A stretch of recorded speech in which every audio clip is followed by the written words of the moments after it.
mojstrski učili, da mora biti pa kontra, vse je logika. Ker čebele vzgoraj začne delati. A ne? In zdaj, koliko je tu zračnosti, one prve zagradijo. Spod pa, če rabijo karavanški predor ali pa trojanski, ga bojo pa naredili. Razen, če v te kontra obrne, pa tako ni ohaz. V torej ne delamo, žičimo pa 6, imamo za luknje,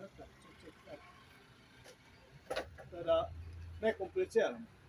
Te nakladne panje imajo visoko podnico, večinoma nekaj imajo nizke, tudi sem sam delal. Sicer, tu vidite, da so neki kup štoklane. Imeli smo dvotretinske naklade.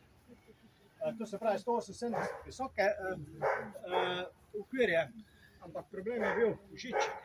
Pa veliko okvirje, veliko naklad. Zdaj smo zrezali skupaj, da imamo samo AŽ.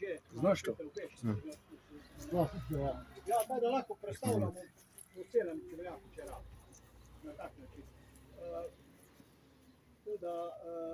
Imeli smo tudi 12 satere, se lahko obračal na toplo stavbo, pa hladno stavbo, ampak problem je po zimi. Stranski sad, če je prazen, je plesnov, če ni poln. Pola smo ugotovili, da je najboljši